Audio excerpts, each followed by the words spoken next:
এই মুহূর্তের একটা বড় খবর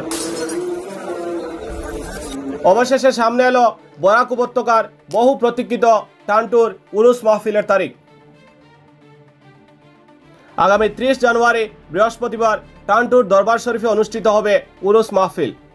30 জানুয়ারি সকাল 8টা থেকে বিকেল 5টা পর্যন্ত চলবে উরুস মাহফিলের কার্যক্রম। দেশ বিদেশের বরেণ্য পীর ও উলামায়ে কেরাম তাতে অংশগ্রহণ করবেন। আজ শুক্রবার জুম্মার নামাজের পর টানটুর সাহেবজাদা মাওলানা আব্দুল বাসিত চৌধুরী, সাহেবজাদা আতিকুর রহমান চৌধুরী সহ উরুস কমিটির কর্তা ব্যক্তিদের উপস্থিতিতে আনুষ্ঠানিকভাবে বিশাল বড় প্যান্ডেলের কাজের উদ্বোধন করা হলো। উদ্বোধনে এলাকার মানুষও বিপুল উৎসাহ নিয়ে সামিল হন। পরে সাংবাদিকদের সঙ্গে কথা বলতে গিয়ে সাহেবজাদা আব্দুল বাসিত উত্তর পূর্ব ভারতের সর্বস্তরের ধর্মপ্রাণ লোকদের উরুসে আসার আহ্বান জানান। তবে উরুসে আসার সময় মাইক না বাজানোর অনুরোধ জানিয়েছেন তিনি।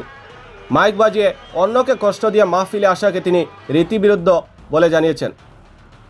এ নিয়ে তিনি হজরত মোহাম্মদ সাল্লাল্লাহু আলাইহি ওয়াসাল্লামের একটি হাদিসের উল্লেখ করেন।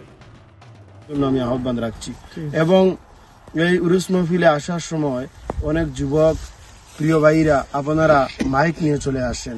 আসলে উরুস মাহফিল তো একটা শান্তির বার্তা দেবার জন্য। আসলে উরুস মাহফিলে মাইক নিয়ে আসা এটা কোনো আকর্ষণীয় ব্যাপার নয়, কারণ উরুস মাহফিলে ইনু মানুষ আসে অলিয়া উলিয়ার ফয়েজ নেওয়ার জন্য। এই মাইক নিয়ে চিৎকার চেঁচামেচি এই সমস্ত ইসলামে মানায় না, কারণ ইসলাম শান্তির ধর্ম। আর রাস্তাঘাটে মানুষের যদি কষ্ট হয়, আল্লাহর হাবিব সাল্লাল্লাহু আলাইহি ওয়াসাল্লাম বলেছেন, আল মুসলিমু মান সালিমাল মুসলিমুনা মিন লিসানিহি ওয়া ইয়াদিহি, যে যদি কোনো মানুষ পাক্কা ইমানদার হয়ে থাকে তার হাত দ্বারা মুখ দ্বারা যাতে অন্য কোনো মানুষের কষ্ট না হয়। তো এই মাইক সাউন্ডের কারণে অন্যান্য মানুষের অনেক কষ্ট হয়, তাই আমরা যাতে এই মাইক্রোফোনটি এই বছর উরুস থেকে পুরোপুরিভাবে আমরা যাতে এই মাইক এবং সিস্টেমকে আমরা বাদ দেব। বিশাল এই জনসমাবেশতা উরুস মাহফিলকে সাফল্যমণ্ডিত করে তোলার জন্য উত্তর পূর্ব ভারতের ধর্মপ্রাণ লোকদের সহযোগিতা কামনা করেছেন মাওলানা আব্দুল বাসিত চৌধুরী সাহেব। আপনাদের সাহায্য সহযোগিতা মন দিয়ে, প্রাণ দিয়ে, আর্থিক দিয়ে সব ধরনের আমরা সহযোগিতা কামনা করছি। প্রসঙ্গত উল্লেখ্য, অলিয়ে কামিল পীরে তরিকত শাহ সুফি আব্দুল আজিজ চৌধুরী নকশবন্দি মুজাদ্দেদি রহমতুল্লাহ আলাইহি ও অলিয়ে কামিল পীরে তরিকত শাহ সুফি আতাউর রহমান চৌধুরী নকশবন্দি মুজাদ্দেদি রহমতুল্লাহ আলাইহির শানে প্রতি বছর টানটুর দরবার শরীফে উরুস মাহফিলের আয়োজন করা হয়।